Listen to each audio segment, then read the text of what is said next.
Bhagavate Vas Namo Bhagavate Vasudevaya Om Namo Bhagavate Vasudevaya. So Hare Krishna, dear devotees. I'd like to seek the blessings of Radha Shyam, Radha Madhav, Radha Shyam Sundar Krishna Balaram, Gaurita Srila Prabhupada, and the assembled devotees, Guru Maharaj and the assembled devotees. So today, very special day, Sharad Purnima. So let's have a look at the significance of Sharad Purnima. In Bharat, it signifies the beginning of the autumn season. And in different parts of the country, different celebrations are held. There are prayers for good harvest, prosperity, blessings from the Supreme Lord that control all human accomplishments and ventures. Goddess Lakshmi descends on earth and showers blessings of prosperity and wealth to the ones who stay awake for that night. The moon is said to be the closest to the earth on Sharad Purnima and is said to have healing powers. This way, the rays of the moon heal our body and soul on this particular day. So cools us down from this painful, horrible material existence. There is a tradition that kheer is offered to the Lord and the gopis. So kheer is made and then it's offered all night, actually. The reason for this is that having kheer on the day of Sharad Purnima is widely appreciated, as it is regarded that the light of the moon drips nectar, which contains varied kinds of healing properties. So this is a practice which is, I mean, I haven't been aware of it for some time, until recently, like the last few years, but it's a tradition which is there for generations and generations, 5,000 years at least. So people prepare rich kheer and leave it in the moonlight for the whole night. And the next morning, the same energized kheer is distributed to all the family members as prasad. In Vrindavan, Sharad Purnima is one of the most exciting festivals known as Sri Krishna's Sharadiya Rasayatra. To reciprocate the gopis' love, Krishna performs the Ras Leela pastime of Sharad Purnima. Prabhupada has said that the Ras Leela is the highest reciprocation of love that takes place in the spiritual world between Krishna and his most beloved associates of Vrindavan, the gopis. However, these are very confidential pastimes of the Lord. The Acharya's hearts break when they see this most spiritual activity taken as lusty activities by materialistic people. Sukadeva Goswami, who was on the topmost level of renunciation, considered the Ras dance the utmost expression of divinity. Raghunath Das, Sanatan, and Jiva Goswamis praise and worship the Ras Leela of Krishna in their books. Raghunath Das Goswami, although very wealthy and with a very beautiful wife, left it all behind like a man leaves two behind. So we read that pastime a couple of days ago. On the path of bhakti, how much we have surrendered to that degree, we can comprehend and realize Krishna's pastimes. By hearing Krishna's pastimes, it purifies everyone, but they have to be heard from the right source with the right training. Chaitanya Mahaprabhu set the standard of not discussing intricate pastimes with the general public, but only his most confidential associates, such as Swarup Damodar. So there were sweet breezes carried over the Yamuna of Malati, jasmine, and Malika flowers. Vrinda Devi Yogamaya, thank you, had arranged by their own personal love every possible beautiful feature to increase the pleasure of Krishna and his devotees. This is autumn. Autumn is also considered to be extremely beautiful because the heat of the summer is gone and the rains bring such beautiful colors to the greenery in the forests of Vrindavan. Krishna wanted to give the utmost ecstasies to his devotees on this night. Krishna went to the shore of the Yamuna at Vamsivat and played the fifth note on his flute. The sound was actually the love emanating from Krishna's heart. So this fifth note really entices the gopis. When Krishna called the gopis by sounding his flute, they very hurriedly rushed towards the Ras dance in the forest, with a transcendental desire to satisfy Krishna, leaving their respective family at home or duties at home, whatever the duties were, milking the cows, or letting, maybe the milk was on the stove, it'll overboil. They may have been breastfeeding their small children, babies, or distributing food to the members of the family. They just left everything. As soon as they heard that fifth note, and there he is in the corner there, playing his flute, and the gopis are wild, become totally wild. Their faces were decorated hurriedly and were haphazardly finished. Some even put the lower parts of their clothing on the upper parts of the bodies and the upper parts of on the lower part. This is a amazing painting which describes this pastime very nicely. The gopis came to Krishna, who was standing under a banyan tree, hoping that Krishna would accept them.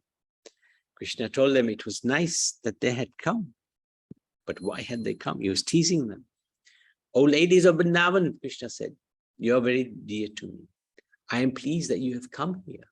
But what can I do for you? What is the purpose of your coming in the dead of night? Please take your seat and let me know what I can do for you." Very cheeky. Gopi said, "Krishna, you're very cruel. You should not talk like that. We are fully fledged, surrendered souls. Please accept us. Of course, you are the Supreme Personality of Godhead. Can do whatever you like."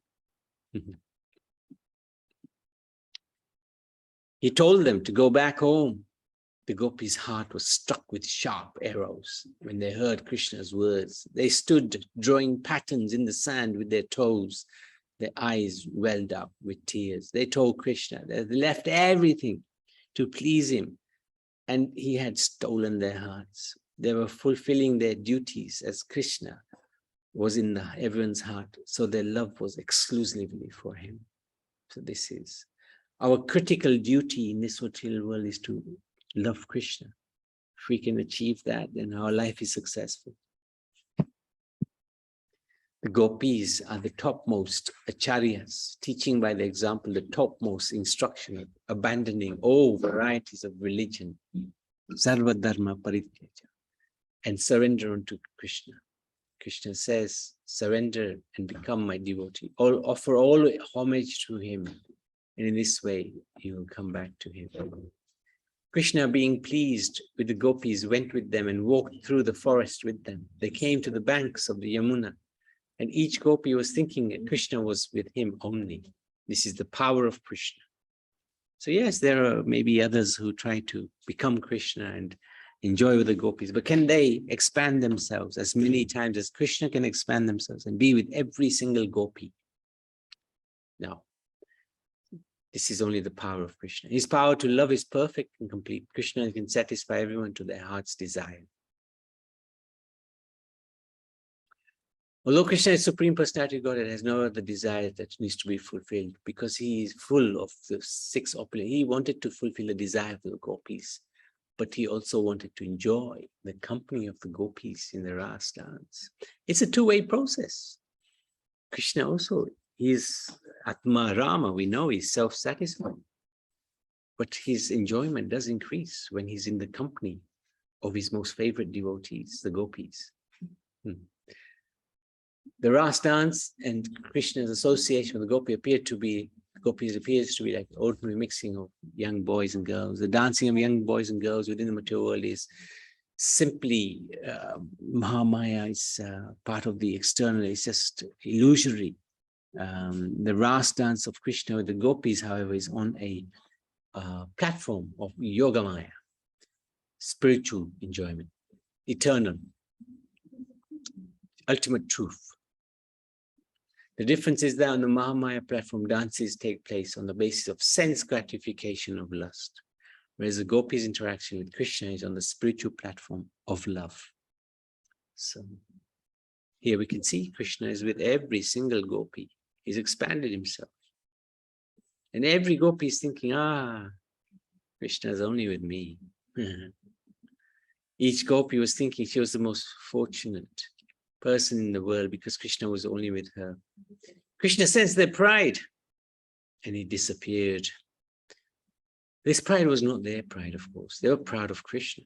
They were proud that Krishna was so merciful. Krishna wanted to teach the world that any devotee who has false pride he abandons them. Krishna does not tolerate false pride. Humility attracts Krishna. Of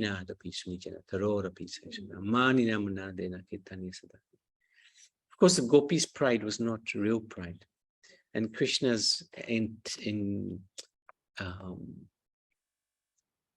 pastime with them, interaction with them, is on the basis of increasing their love for him.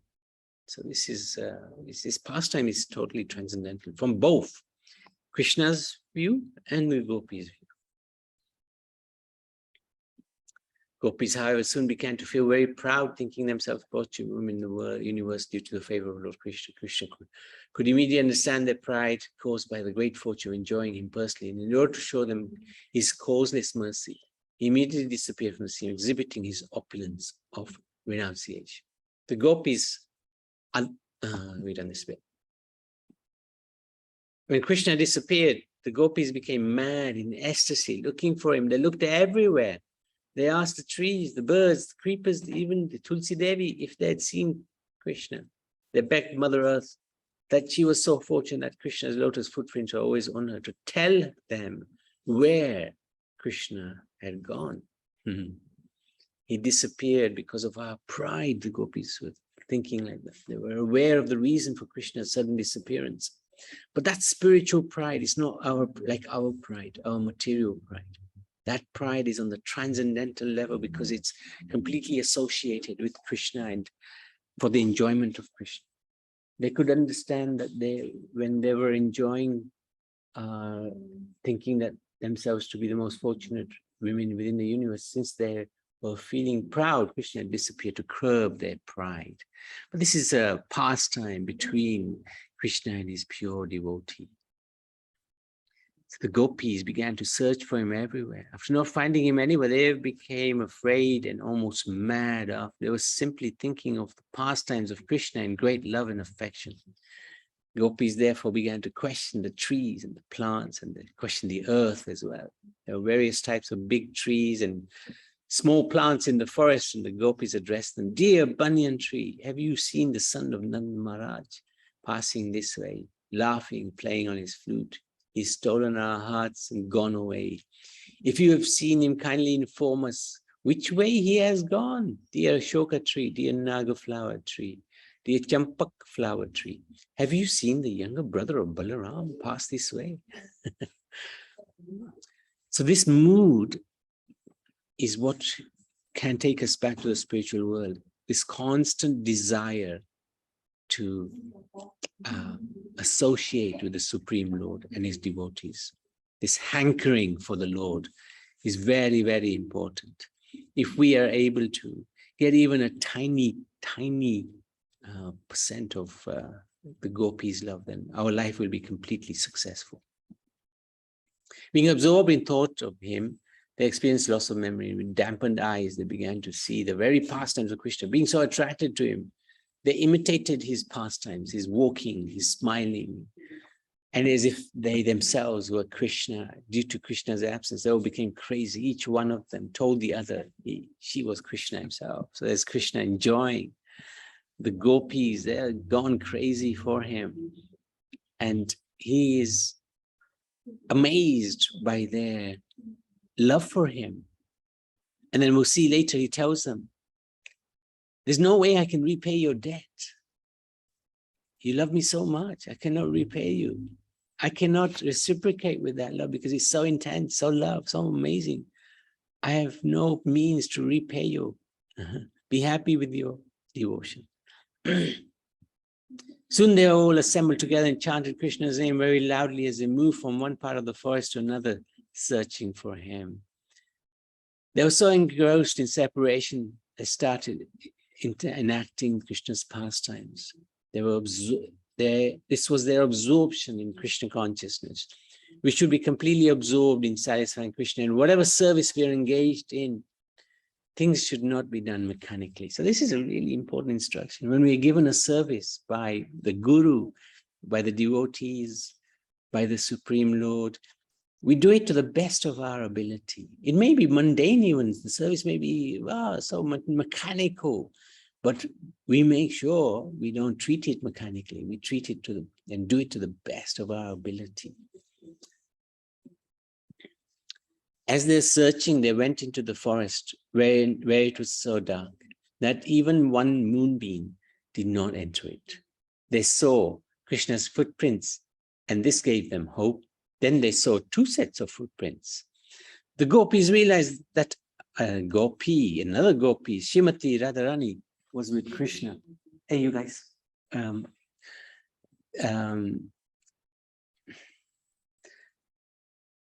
She loves Krishna the most. And that is why Krishna has left them.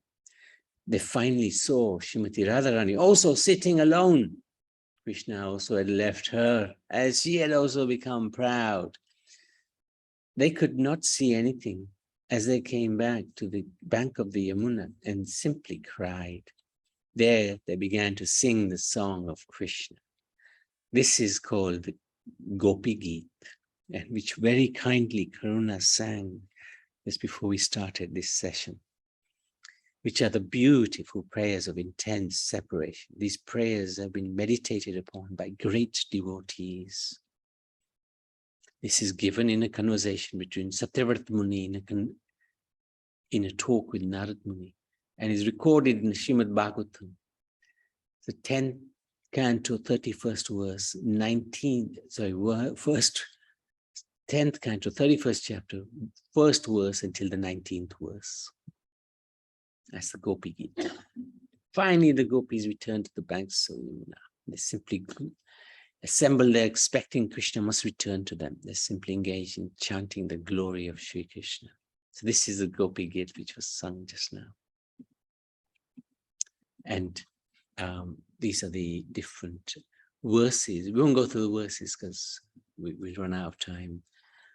But it's wonderful prayers of separation from Krishna. Gopis are singing to Krishna. They're glorifying his eternity, his majesty. Even they do appreciate who he is, although they don't treat him as the Supreme Lord. Because they have a very intimate relationship with Krishna.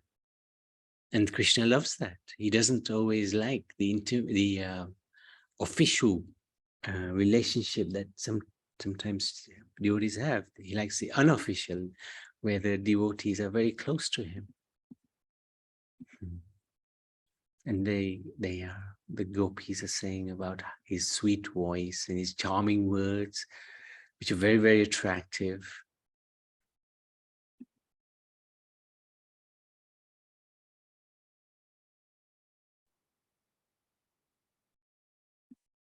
How he comes back from the forest at the end of the day, covered with dark blue locks of hair, thickly powdered with dust, Vrindavan dust.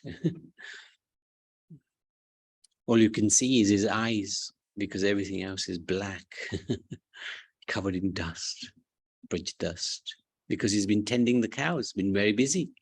Then they talk about the flute, and how when he plays the flute, they just run after him. This is quite an amazing, Gopi Geet is an amazing set of prayers. Krishna being very pleased, appeared before them. He had a garland of forest flowers and a yellow dhoti. He reciprocated the gopis' desire and satisfied them. He finally reappeared he looked very beautiful. Just befitting a person with all kinds of opulence. He showed special favor to the gopis, the select beauties of all creation. And he told them, it's impossible to repay you or show enough gratitude for your love. So just be satisfied by your own pious activities. The Supreme Personality who owns everything. Everything belongs to him. He's saying, I can't repay your love. That's why he's controlled by the love of his devotees. He can't repay them. So he surrenders himself to the devotee. The gopis asked Krishna why he had left them, how much they had been hurt. Krishna explained that he had left them as he was their true well-wisher and wanted to intensify their loving devotion for him. So this is the real reason why he left. He wanted to increase their intensity of love for him. He was willing to do anything for them. The gopis had real love for Krishna, as they did not expect anything in return. He never abandons a sincere devotee. And this is why the devotees conquer Krishna, because they don't want anything back. Krishna wants to serve his devotees, but the devotees say, nah, we don't want anything from you, we'll serve you. So this competition, unfortunately, Krishna loses. And that's why he comes under the control of his devotees. Krishna says he was so pleased with them for abandoning all worldly things for him. Even when he disappeared, he never stopped loving them. He said that he can never pay off the debt of spotless service, even within a life of Brahma.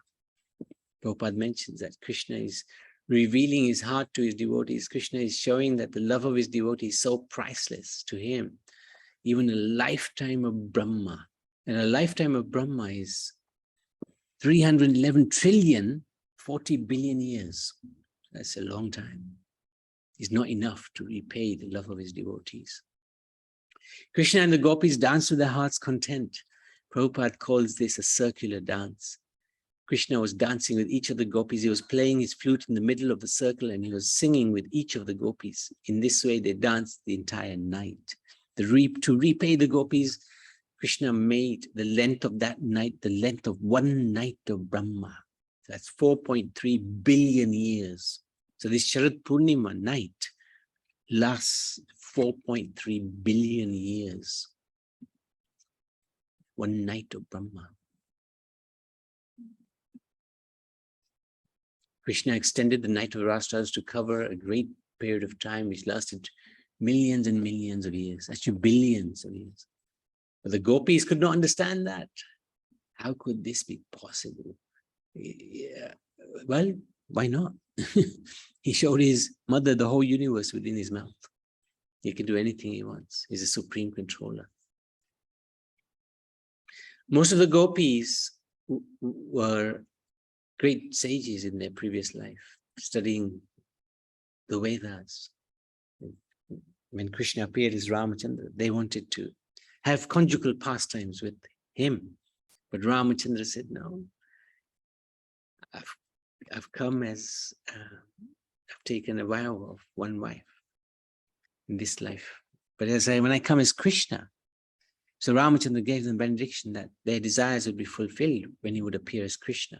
Therefore, the desires of the gopis to enjoy the appearance of Krishna was long cherished. They were great sages in the past.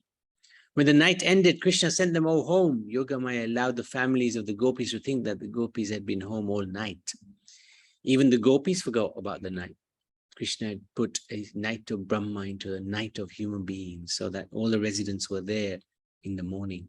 This is Krishna's inconceivable potency. The Ras Leela represents unmotivated, uninterrupted, pure loving service to Krishna. The gopis worshipped goddess Katyani for a whole month because they wanted Krishna as their husband. Krishna fulfilled this desire to some extent at Chirgat, where by stealing some of the gopis' clothes.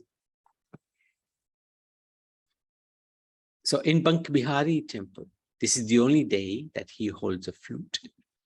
And it was probably impossible to get into that temple today. The deities of some of the other temples are brought out into the garden. Devotees sing bhajans all night and offer milk sweets. Sharad Purnima ki jai.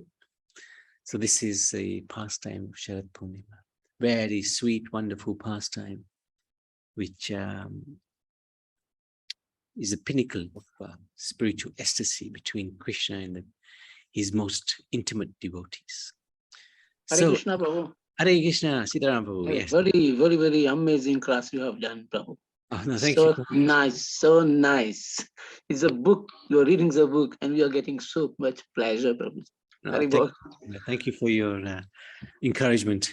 Appreciate that. Guru Maharaj's mercy, Prabhupada's mercy. So, any questions or any comments? So today is very special day, very, very special. We're very fortunate. We're actually in the temple today. And I just wanted to give devotees a little idea of what's going on here. This, Prabhaben, this is our New temple. new temple, yeah. Our Bhajan Kutir. And Happy Sharad Punam to everyone, all the devotees and Purnima. you and Mataji. This is where the young lad is going to be bathed. This is his. Oh, I see. Okay. I'll give you. Nice.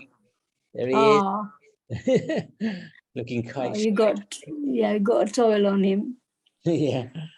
And this is the altar. At the moment, we have Radha Krishna. Radha Krishna, yes. And in 3 weeks' time, there will be Sita, Ram, Lakshman, Hanuman Right. here, Yeah. hopefully. They're all coming from India. No. One of our trustees is making them. Oh, nice. He's made Oh, these made by her. And they look like oh movies. nice. Actually, they're pictures, 3D pictures. Beautiful. Yeah. Excellent, Prabhu. Haribo. Excellent. Very nice. Very nice. Yeah, it's amazing. And we've brought our little boys. Yeah. Oh, good. Very nice. And today we'll also do Damodar Aarti. Damodar Aarti. Yes. Very nice. And this is Bal Gopal's swing here. Mm. Hopefully he won't fall off. Oh, Bit of a dodgy swing, this one. very cute.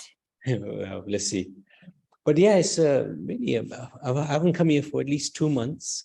And still very, very beautiful. This place is so nice. That's Good good. Very atmosphere. nice. Someday I tell Deepak, then he bring me. Yes, come one day. Come, Yeah. Tulsi Viva will be doing 6th of November. That's a good way to do one. Yeah, I have to depend on Deepak. I know. I wanted to ask the question about Yes. the article you read just now. Yes. When you said that the night was for 300,000 years, Yeah. and they played all night, and the gopis didn't knew that they were playing all night, but in their house the gopis were still there. Yes, that's right.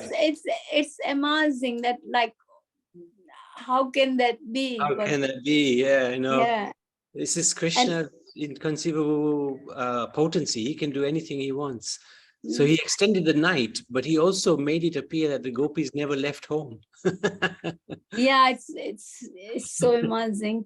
And something, this is just a general question. I know I've been hearing this all the time, that on this day, poa and milk and sugar is given to Krishna. Is that Yeah. right?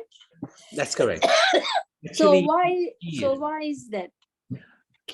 the best Sharad As a Purnima kid. is, Sharad Purnima is, the moon is the closest to Earth today. Yeah. And this moon is considered today especially giving very good healing powers. So what happens is we cook the kheer and we leave it out overnight. Yes. Cover it, Yes. cover it, Yes. otherwise insects might just come in. And we let the rays of the moon enter the sweet rice. But also we offer it to the gopis and to Krishna. And if they're doing the Ras Leela, hopefully, if they get hungry, they'll have a little bit of that kheer. Oh, That's the idea. I mean, I do what you said every on the Punam day. Today I do it Right. later, but I leave it on the window, so the moon rays will come on it. That's Yes. because I can't leave it outside, as you say, insects can come. Maybe just cover it with something, if possible. No, I've got so many cats, and the foxes can come. I won't take that risk. Yeah, true. And sometimes dogs coming, so it's no good. Yeah. Good. Very good, very good. Yes, that's a good point. So, Actually. That's good. I won't leave it outside. It's just Too risky. um, Yeah. better to leave it near the window, and from the window the moon rays can come in. Very true. Yes, that's good. Mm. That's good. That's good thought. Yeah. Last night I did the darshan, was very nice. Yeah. The Oh, good. Punam, Sat Good. Punam Good. Yes, it darshan was good. It was a very very strong, nice. yeah, strong moon. And today And we it was, you finished it? yeah, today be stronger moon as well. So Okay, thank you. thank you so much. Hare Krishna, Thank everybody. you. Hare Krishna. Sharad Purnima ki jai.